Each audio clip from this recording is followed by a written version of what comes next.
Hi friend, সবাই কেমন আছো? আশা করছি অনেক ভালো আছো, আমিও ভালো আছি। তো আজকে একটা ছোট্ট ব্লগ নিয়ে তোমাদের সামনে চলে এলাম। ব্লগটা হচ্ছে আজকে যাচ্ছি বিষ্ণু মেলা। তো বিষ্ণু মেলা অ্যাকচুয়ালি শেষ হয়ে গেছে, আর আমি ব্লগটা ছাড়ছি অনেক দেরিতে, কারণ বাড়িতে অনেক কাজ ছিল তাই। তো অবশেষে আমরা মেলাতে ঢুকছি। আমাদের এখানে যে বিষ্ণু মেলা হচ্ছিল সেই মেলার ভিতরে আমি, মা আর আমার হাজব্যান্ড আর আমার দিদা চারজনে যাচ্ছিলাম। যে ওখানে পা হাত ধুয়ে নিচ্ছিলাম, কারণ যেহেতু আমরা মন্দিরের ভেতরে প্রবেশ করব তার জন্য। তো অ্যাকচুয়ালি আমার একটু মানে কিছু কারণের জন্য পুজোর দিন আমি যেতে পারিনি, তাই পুজোর দুদিন পরে এসেছিলাম আমি মন্দিরে। মন্দিরে কিছু এখানে একটা নিয়ম আছে, কাঁচা কলা বেঁধে দিয়ে আসলে ওইখানে নাকি পেকে যায়।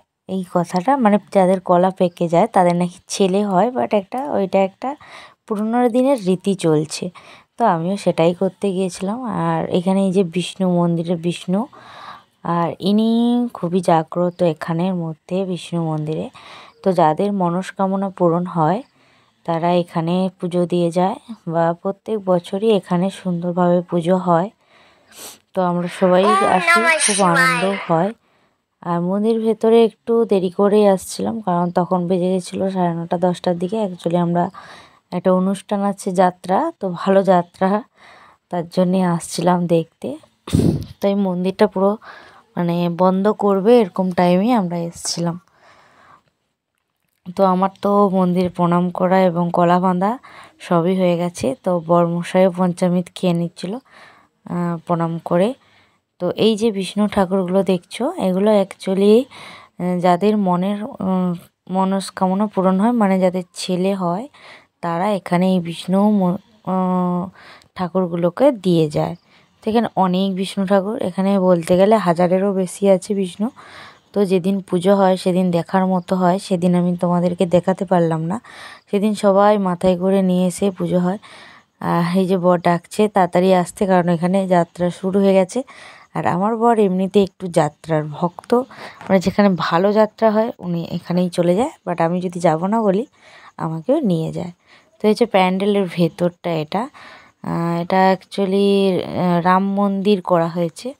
তো রাম মন্দির করা হয়েছে যেহেতু, তাই এখানে রাম মন্দিরে রামও আছে,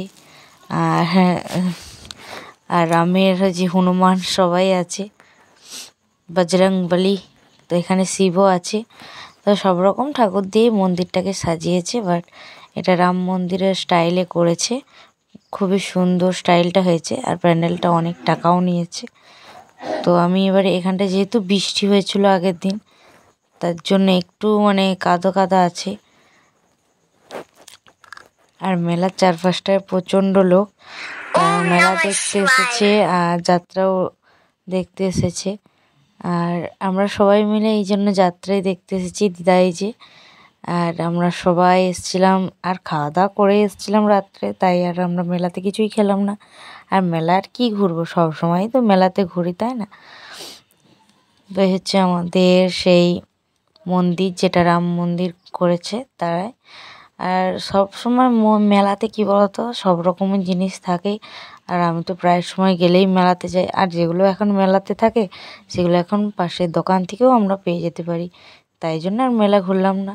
তো অনেকক্ষণ বসে বসে আমার না ঘুম পেয়ে গেছিলো। তোমার দাদাভাই দেখছে আর হাসছে। আমি তো কোনোদিনও যাত্রাই দেখতে ভালোবাসি না, তো ওর জন্যই আমি এসেছিলাম। আর আমার তো এত ঘুম পাচ্ছিলো। তো টাটা বন্ধুরা, আবার দেখা হচ্ছে নেক্সট ব্লগে। সবাই ভালো থেকো। আর ব্লগটা দেরিতে দিলাম বলে সরি। আর অ্যাকচুয়ালি এডিটিং করতে পারিনি, তার জন্য আমি দিতে পারিনি। তো টাটা।